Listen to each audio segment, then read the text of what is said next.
All right, it's 6:59. It's almost 7. It's close enough for me. Hello, happy July 1st. I cannot believe we're so close to July 4th. I mean, not that I have any big plans besides eating, but it's still a holiday and I'm excited. So let's get to it. First, most of all, did you have any other questions, Miss Stacy, or did you try anything I need to answer before we get into our new stuff? I just want to make sure you're covered as you're getting prepared.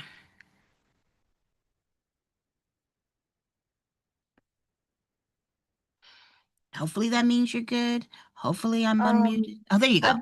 I I did see something I was a little confused on. Okay, what was it? It was tier, baseline, meridian, and range line. I think I'm getting all of them mixed up. Okay, so that is not a good thing to be mixed up on, but it is a very normal thing to be mixed up on. So let's move. Let me get us to a different thing here. And do. Sure, what is this? I don't know. Cool. This works. So we know, let's say you have a state, and I'm going to make this state look random like this. This is the newest US state.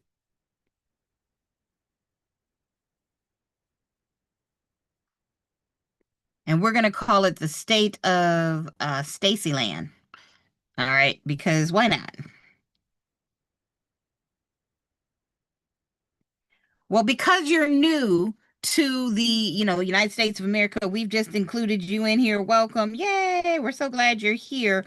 What we need to do now is figure out how the land is going to be distributed. And we're going to have two lines running through your state based off the longitude and latitude. Do you know which one is which? Do you know the names of these two lines?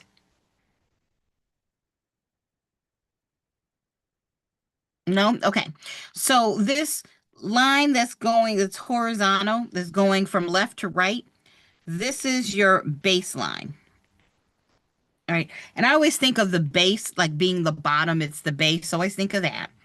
And then this line going up and down, you're going to get, there it goes. This line going up and down, that is going to be our principal meridian. I have no way for you to memorize principal meridian except knowing the baseline is the one that's at the bottom, right? And then that means the principal meridian has to be the one going up and down. I got nothing. No quick ways to remember that. Now, all the land in your state is all going to have a legal description based on how close it is to that point where these two lines meet. So even if you had a piece of land that was like right here, the description of this land is going to be based on the distance to this mark right here. So how do we do that? What we do is we basically turn this into graph paper. We take this and we say, okay, well, let's pretend like I know you can see the lines. I know they're faint underneath, but what we're going to do is we're going to make these lines that go oh, that's too pale. Let's try a different color. Let's try pink. So there'll be a line here, and we go all the way over. And there'll be a line here. Now, these aren't to scale, and there'll be a line here, and there'll be a line here, there'll be a line here, right? There'll be a line here. Now, I'm just going to pretend like we went all the way up. Boop. I'll just keep drawing. Pretend like those are straight lines for me. Okay? So from our baseline, every 6 miles, and this is going to go from the baseline going up and from the baseline going down. Right? And it's going to go all across there. From here to here, this space is going to be 6 miles. That looks like 6 mites. I don't know why it looks like 6 mites, but it does. Let's change that. Bloop, bloop, bloop, bloop. It is 6 miles. So if you start here and you go down 6 miles, this line that you reach, that's going to be called a tier. Or if you go up 6 miles, this line that you reach right here, that's a tier. Like tiers on a wedding cake. So, you know, if you were getting married again or for the first time or whatever, you'd have a wedding cake and it goes up and then it goes up and then it goes up. Those levels, you know, on a wedding cake, when you order it, we talk about those being tiers. So the first thing we'd say is, okay, well, it doesn't have to be the first. I'm starting with that, but you would say, hey, I've got to go up 1, 2, 3, 4, 5, 6, 7, 8, 9, 10, 11, 12. You'd have to go 12 6 mile amounts to get to this line right here. So now we know how far north this piece of land, the green piece of land would be from the baseline. That's your first step. Well, now that we've done, you know, going up from the baseline, what we need to do is talk about, well, how far, you know, east are we going from this principal meridian? So let's choose a different color. Let's choose this yellow. And same thing, we would go, oh, look, here's 6 miles, and here's 6 miles, and here's 6 miles, and 6 miles. Yes, I know that I probably don't need to repeat it every time I draw it, but it helps, at least for me anyway. Boop. I know those aren't even, but go with it. So you would say, oh, I went 6 miles and then 12 miles and then 18 miles. What's that? And then 24 miles. And then you would think I could add in my head. And what is this? 30 miles. And then 36 miles. And then would be, what is that? 42 miles. And then that'd be 48 miles. Oh my God, I just did all that math in my head. But each of these lines going from here to here, from here to here, you know, these are 6 miles too. So those 6 miles going like this and then like that and like that, those are called ranges. And I always think of that song, you know, Home on the Range. So when you're trying to figure out what this green dot is right this here, what this is right there, you would have to count, okay, how many ranges did I go over? Well, there were 8. I had to go over 8 times. And then you had to go up. What was it? I think it was, I don't remember. 1, 2, 3, 4, 5, 6, 7, 8, 9, 10, 11, 12, 13. Let's just say we went up 12. So the name of this township, because you know, now you got this 6 mile by 6 mile block of land, we call that a township. And the name of this township would be, of course, we went up. So it's usually going to be like something like, what is it? Yes, it would talk with the tier. So it'd be tier. We went up north 12. So it'd be tier 12 north. And then we went ranges. We went over 6 of them. So it'd be range. Beep, 6 east. So really what it would look like, and it's going to be confusing, would be the name of that township is T12N R6E. Because you went up 12 tiers north and you went east 6 ranges. So T12N R6E, because you went east.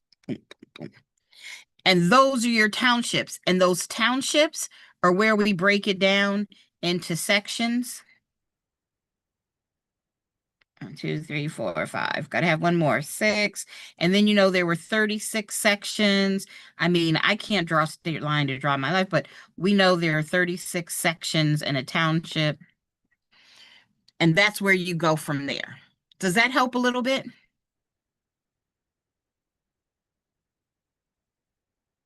Yay! I'm glad that helps. Yay! It does get confusing. And I did spend a little bit more time going. I think there was that Sunday you weren't there, or that Wednesday. There was one that you missed recently, and I'm not judging you for that at all because you're always here. But I'm pretty sure if you look at that on that Sunday, I did do that review and then I taped it, and then I also put it into the regular pages for you to review as well. So you can take a look at that. I know it's almost July 4th, so I don't know how many people are going to come today. It could just be me and you, and I'm okay with that if you're okay with that. Could be some people watching on YouTube. I don't know, but I did get an email today from somebody who was like, "Thank you so much for, I can't be here, but I watch each one after I record it." So I'm just glad that the people who come live get something out of it, and the people who watch later are getting something out of this too. So let's go back to our questions. Unless, Stacy, if there's anything else that you wanted me to go over, we can definitely go over that as well. Because I mean, hey, if you showed up and you get an hour kind of free with me, why not? All right, grab some water, and then we will take off on our questions.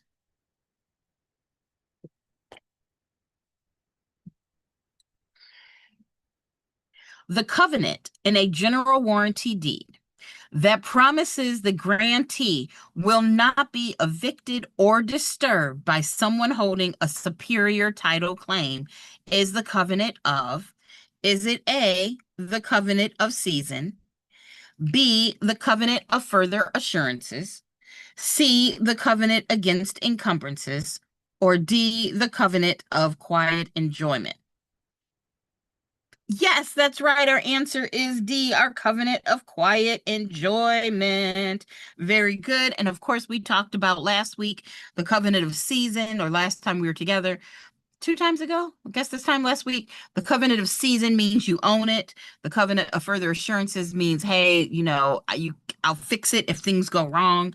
And the covenant against encumbrances says, hey, if somebody tries to say there's some kind of lien, I'll fix that as well.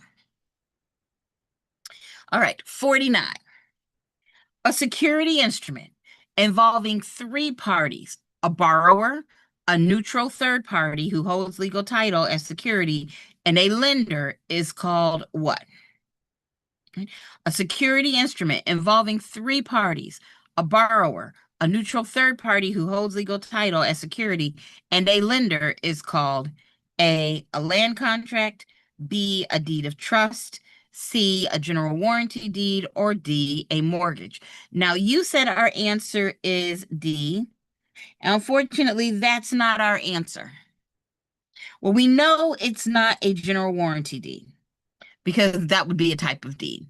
We know a land contract is a type of contract where somebody's agreeing to sell a piece of land and the borrower is agreeing to make installment payments. Call that an installment land contract. So that means we get it down between B and D, and both B and D are what we normally call a mortgage.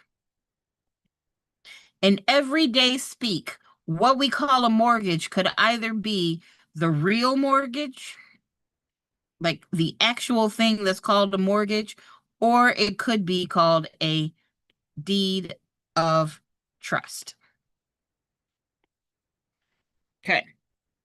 This is like if you have to blow your nose, you could have a Kleenex or you could have a Puffs. Even if it's Puffs, nobody goes, hey, can you pass the Puffs, please? We generally say Kleenex. If you need to Google something, but you're on MSN, we still go, oh, why don't you Google that? It's just a brand name. So mortgage ends up being a brand name. But the reality of the situation is that there's a difference between a mortgage and a deed of trust. And one of the biggest differences is that there are two parties in a mortgage, and there are three parties in a deed of trust. So I like to say mortgage has 2 syllables, and then there's 3 words, deed of trust for the three parties. So our answer is actually a deed of trust. Now, not all states use a deed of trust. And the difference is in the fact that our deed of trust states, you're using a deed or you're transferring title. That's not how you spell title. Boom. In a deed of trust state, having a loan on your house is like having a car loan. Because if you've ever had a car loan, you know that's not your car until you pay it off. In a regular old car loan, that's the bank's car. And when you finish making the final payment on your car, then they give you title back. That is the deed of trust.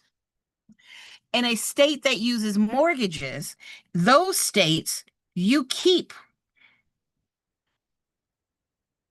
That's a house. Kind of looks like a purse. That just looks awful. I just need to really do better. There you go. That's a house. That means in the mortgage state, uh, states that use mortgages, I should say, the house stays with the buyer. And it's not until the buyer doesn't pay that then the bank can say, hey, judge, would you allow us to sell this house to get it back? In a real mortgage state, there has to be judicial foreclosure, meaning they have to go to court to get permission to sell the house because the house still belongs to this buyer. But in a deed of trust state, it's like that car loan. So the car or the house belongs to the bank. So if you default and you wait, default for too long, they don't have to go to the courts to get a loan or to get it foreclosed. It's theirs. Just like they don't have to ask permission for them to repo your car. You owe them money, you didn't pay it. They repo the car. Same thing with deed of trust states. Does that make sense, Miss Stacy? I want to make sure you're good on that because that's a big, important part of the test. Yay, good. Absolutely. Love that. All right. So now we know our answer was B, a deed of trust. That house still looks funky. I really should take art lessons because that's just sad. All right, number 50. Under a land contract, otherwise known as a contract for deed, which party holds legal title to the property during the installment payment period? Now let's rewind. I was just talking about this up here, this land contract, or a contract for deed, or an installment land contract. I mean, it can be called different things. Under that contract for deed, which party holds legal title to the property during the installment payment period? Is it A, the buyer, B, a neutral escrow agent, C, the seller, or D, both parties as tenants in common?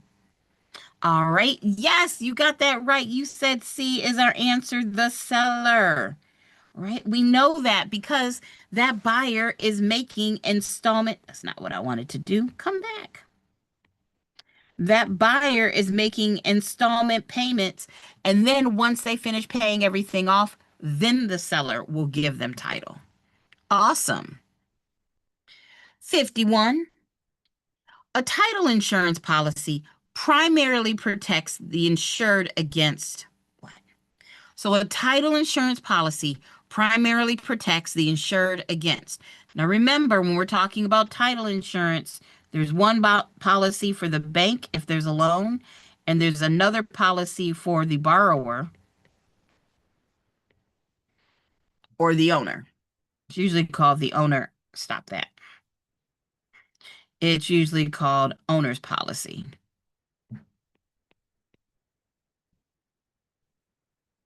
All right. Is it A? Does it protect them against any future decline in the property's market value? Let's just go ahead and say no to that. You wish. B, future changes in zoning that reduce the property's developmental potential.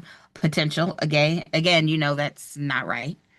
C, physical damage to the property caused by fire or other casualty.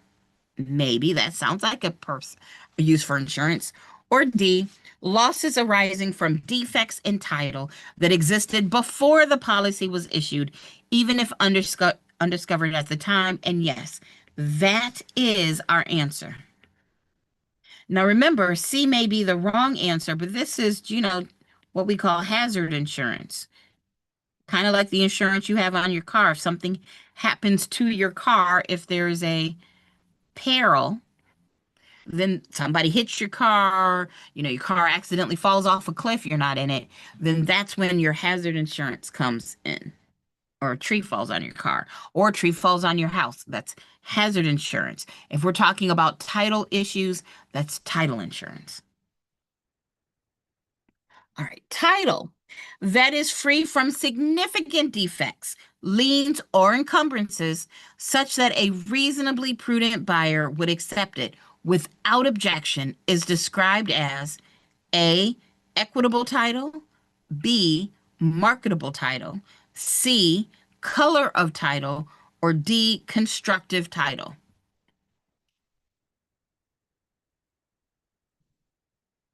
So I'll help you out. And I'll let you know that D is not the answer on this one. I want constructive title. I've not heard of constructive put in front of title before. Not saying I know everything, but I'm like, constructive title? I mean, it looks like it's title. I don't, yeah, I got nothing. I don't even think that's a real thing. So now we're down to equitable title, marketable title, and color of title. Well, I can eliminate C because color of title, I think of it as being dirty or not quite right. There's something dirtying or clouding up your title.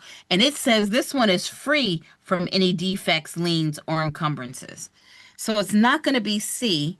And now, just by knowing those two things, we can narrow it down. And Stacy, you are telling me you like the answer of B. Yes, that is our answer. B, marketable title. Why? Because we know equitable title is what the buyer has when we were talking about the land contract. The fact that the buyer is living there and making payments, and one day when they finish paying off everything, they will get the house, the title to the house. That's called equitable title, the right to claim title later. Look at you getting these right, Miss Stacy. I like it. All right, 53. A claim, encumbrance, or a defect that appears in the public records and casts doubt on the validity of an owner's title insurance is referred to as A, abstract of title, B, certificate of title, C, title commitment, or D, cloud on title. Yes, you got this one. Our answer is D, cloud on title. Nice. The other ones sound good, but that's not the right answer. Our answer is it's a cloud on title. And we know that because that's how we were able to answer number 52. It's dirty. There's something wrong with it. Could be. Or my favorite Southern saying, there might could be something wrong with it. All right, 54. A condensed chronological summary of all recorded documents and proceedings affecting title to a property is called A, a title commitment, B, an affidavit of title, C, a certificate of title, or D, an abstract of title. And you were quick with that one. Yes, our answer there is abstract of title. Now, a lot of times they try to get us and they'll try to confuse us with chain of title, but we know chain of title is owners basically owning only. Whereas the abstract of title talks about everything that happens. Title commitment, I mean, it's kind of like your loan commitment when they say they're going to give you a loan. I don't know if I've heard it called title commitment before, but hey, other states call things other things all the time. An affidavit of title is telling you, no, well, this is my promise. This is what I'm telling you about the title. And a certificate of title, that sounds like that's the deed. It's the piece of paper that tells you who has the title that shows where it came from. So yes, your answer is absolutely correct. D, abstract of title. 55. A buyer who never personally examines the public records is nonetheless legally bound by previously recorded liens and encumbrances because recording provides what?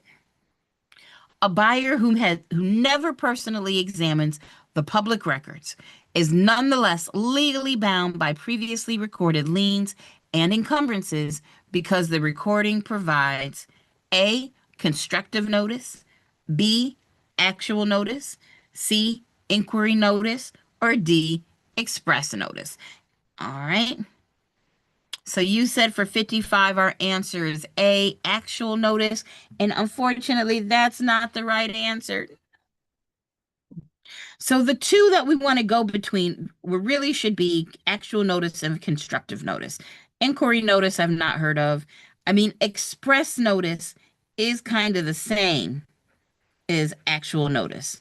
Because we know when we're talking about contract law and things like that, or talking about the creation of agency, you expressly, you either verbally or in writing create that agency or create that contract. So express and actual notice would be kind of the same thing. Actual notice is you buy my house and we take that deed and we tell everybody in the city that you bought the house by mailing an announcement and giving them a copy of the deed. That's giving actual notice to somebody, hey, you should know that's not your property. It actually belongs to Stacy. Constructive notice is what we do so we don't have to spend all our money on stamps or going door to door to tell everybody, hey, this property now belongs to Stacy. It's not your property, it's Stacy's property. So, oh, you said for 55 is A. Did I read that wrong? I might have read that wrong. I thought you said B. But you know what? I'm going crazy. I'm going crazy. That was on me, Stacy. I see you had it right. You said 55 is A, and that is absolutely right. But doesn't hurt to hear their explanation anyway. I probably was looking at your answer before. All right. 56. So just to in that thought, recording gives constructive notice. Instead of going out and telling everybody, hey, this house belongs to Stacy, you can record and give constructive notice. 56.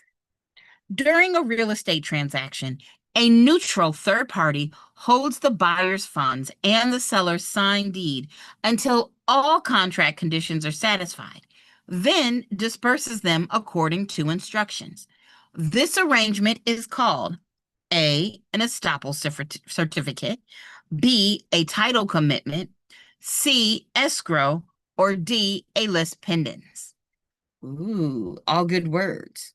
We know it's not title commitment. And an estoppel certificate happens when you're buying investment rental properties. And it tells you about the financial situation. It tells you about the money, what's rented, what's not rented, what's coming in. So it's not that. And it's not D either. Remember, lis pendens stands for or means notice of pending litigation.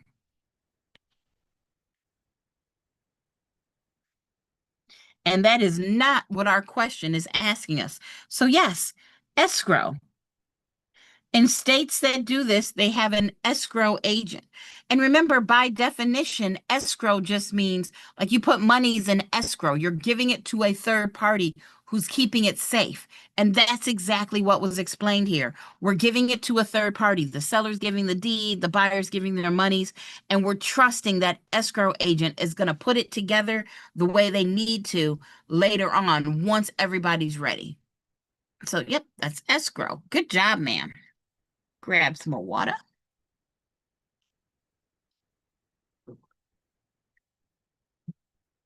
All right, 57. A sworn statement by a notary public confirming the identity of the person signing a deed and that the signature was made voluntarily is called A, an acknowledgement, B, a habendum clause, C, a granting clause, or D, an attestation. Did I say that? Attestation? It's one of those weird words that feels like it really shouldn't be a word. So a sworn statement by a notary public saying, hey, this person really is the person they say they are. And oh, by the way, they were not, held with a gun to their heads. Hello, Marily. Then yes, you're absolutely right. Our answer is A, an acknowledgement. Boom. We know the habendum clause is the clause in the deed that says this is the type of title you're getting. And we know the granting clause is the actual words that say, I'm giving you the property. And attestation, I mean, you attest to something. So if you're attesting this is true or false, I'm assuming that's what an attestation is. You know, let me look it up. Let me make sure before I tell y'all some kind of lie. I know a lot of vocab, but that's not one that gets thrown around a lot. I know when you attest to something, you're saying, hey, I'm promising that's true. Let's see. Attestation, real estate meaning. You all can't see it, but I'm looking it up on the Googles. In real estate, attestation, if I can say it right now, is the act of formally witnessing a person sign a legal document and then adding your own signature as a witness. Oh, so if you're just witnessing, you're attesting to the fact that it actually happened, and that will be an attestation. So we've learned a new word. Hmm. Hmm. Cool. All right. 58.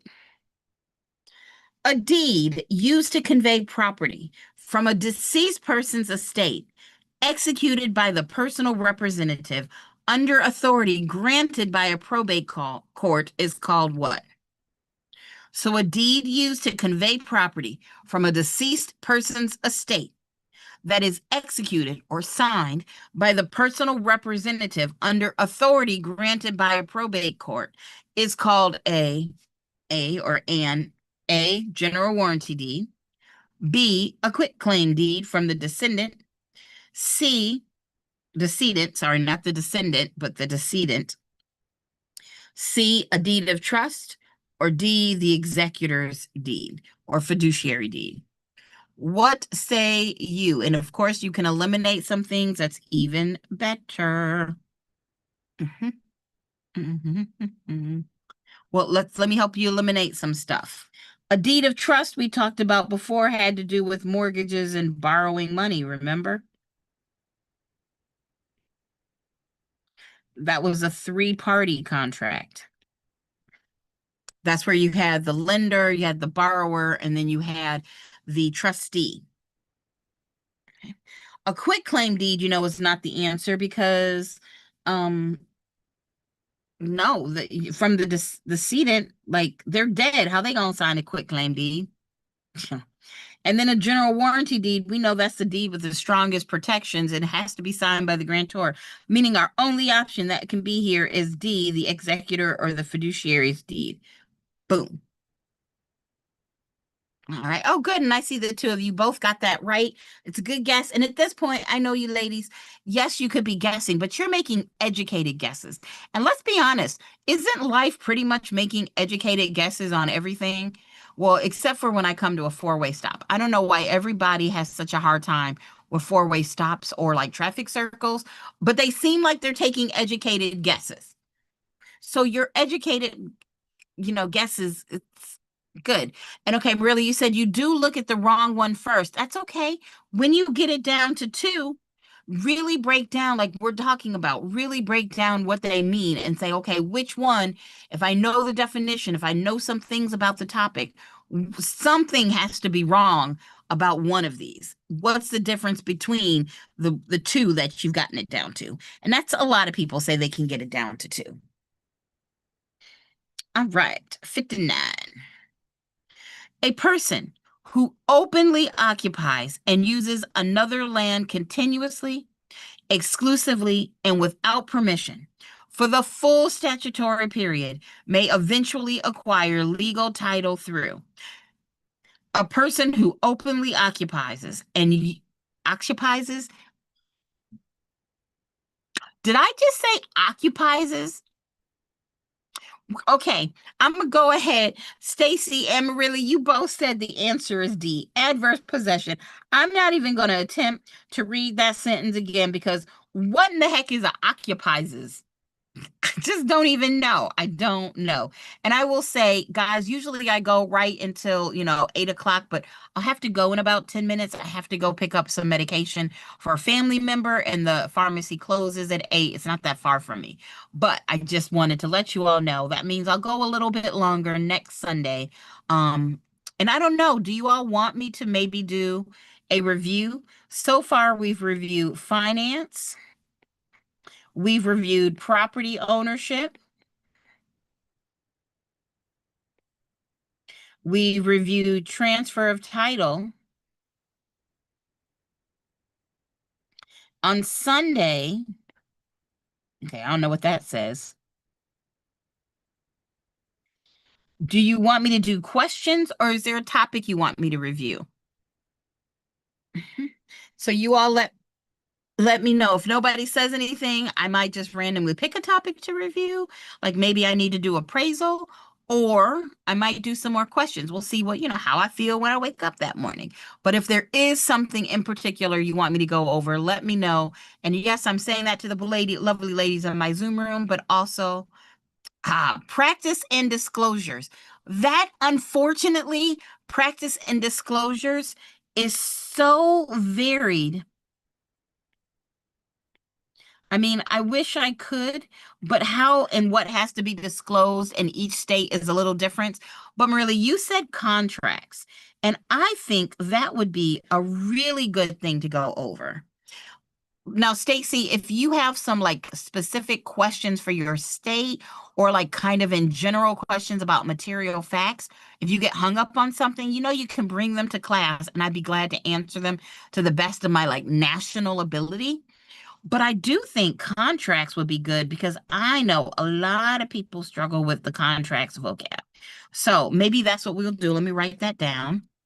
Maybe on Sunday, we shall do contracts because lots of vocab there. All right, let's do a couple more questions. I can squeeze in some more questions before I got to go get this medication. 60. A property owner files a lawsuit asking a court to resolve competing ownership claims and remove a cloud from the title. This legal action is called a or an. So a property owner files a lawsuit asking the court to resolve competing ownership claims. No, it's mine. No, it's mine. And remove the cloud from title. This legal action is called, is it a quiet title action? B, an unlawful detainer action? C, a partition action? Or D, a foreclosure action? All right, ladies, I see you. Yes, our answer is A, a quiet title action. Now, are we all clear on what an unlawful detainer action is, which is another fancy way of saying eviction? You're asking for like the person to be evicted. A partition would be if you're asking somebody to split a property, like maybe you're both co-owners in common with a property and you want to split the property in half. You're asking for partition. And then of course, foreclosure. We know what foreclosure is. But yes, our answer is a suit to quiet title or quiet title action. There you go. 61.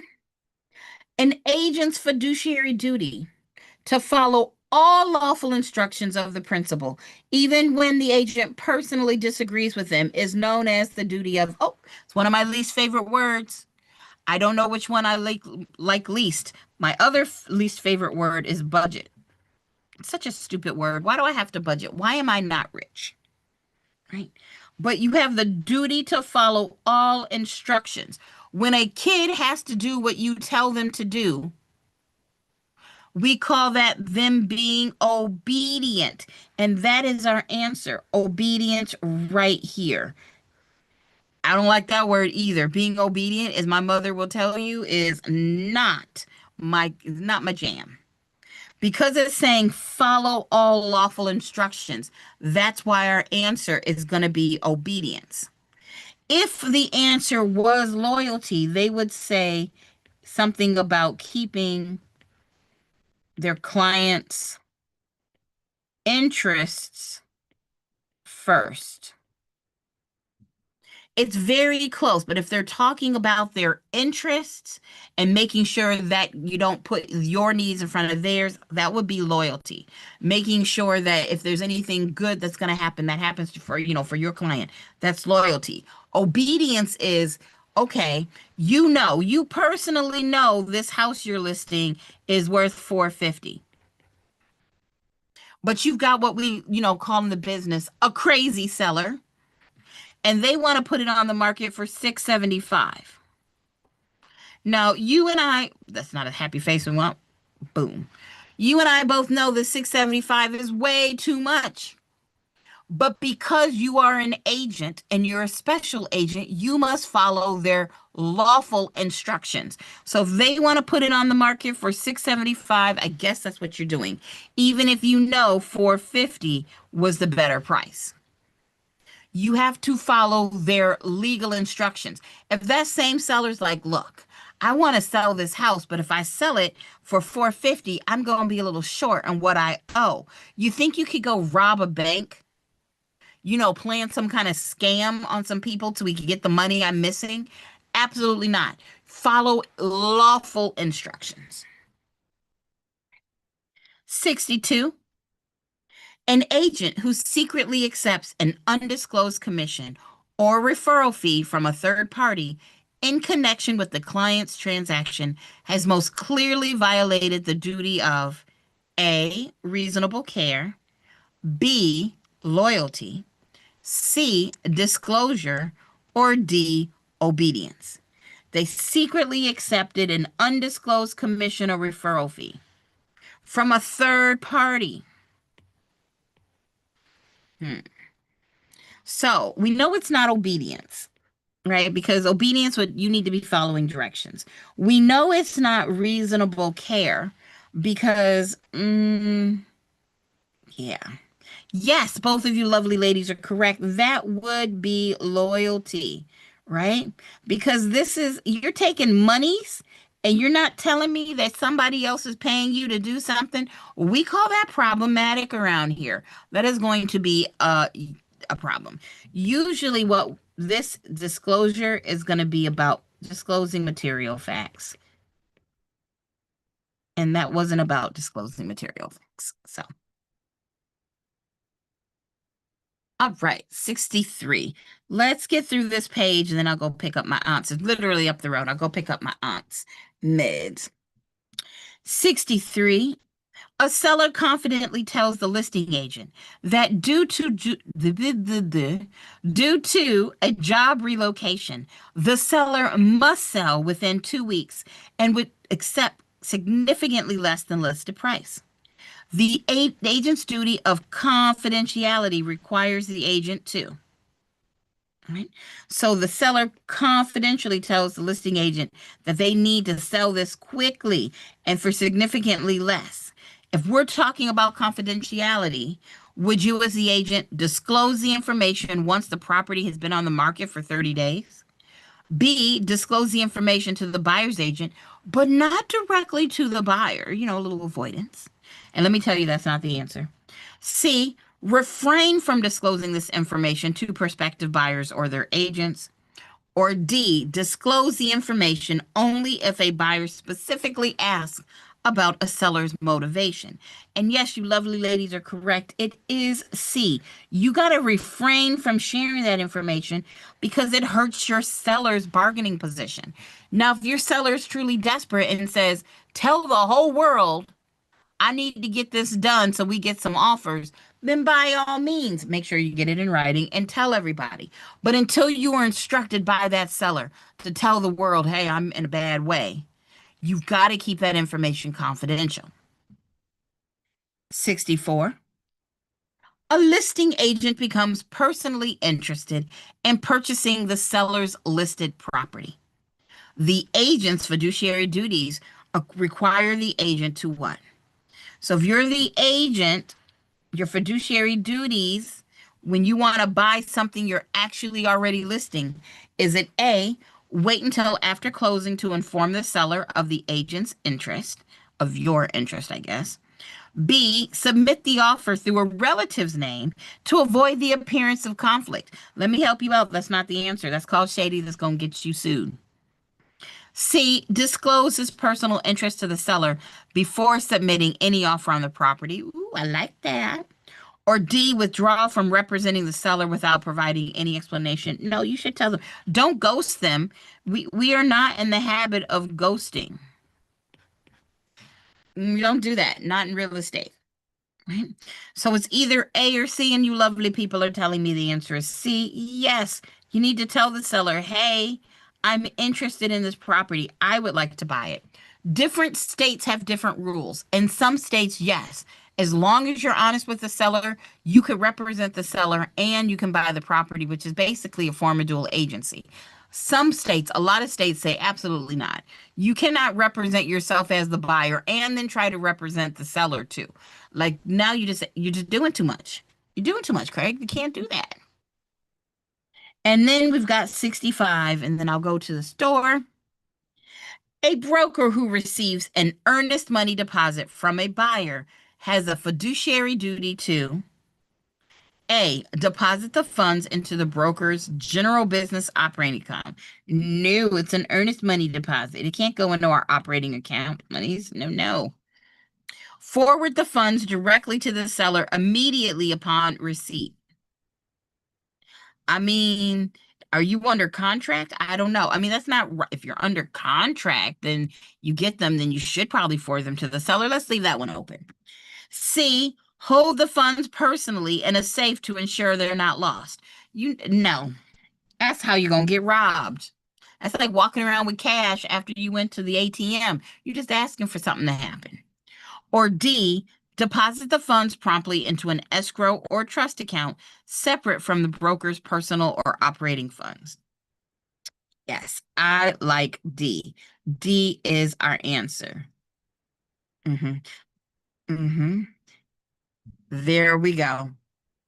All right, ladies, and anybody who may be watching on Zoom, I hope this helps. Again, you all know my situation, moved home to take care of family, so now I got to go do that. I'm really hoping one of these days soon I can get Maria to come in here so that A, if I have something to do, you all aren't missing out on me, and B, on a night like tonight, she could just take over. So we're begging and we're pleading with Maria to go ahead and jump in, or maybe Chris or somebody else that I work with often. But guys, I know on Sunday, that's the 5th, right? Yeah, that's the 5th. 7/5, I'm going to do a review of contracts. And then next week, we'll pick back up with our questions. Oh, that would be great. Awesome, Stacy. I love that. Guys, gotta go. Have a great rest of your week. If you're going to set off fireworks, please don't lose a hand. And I will talk to y'all next week. Bye, everyone.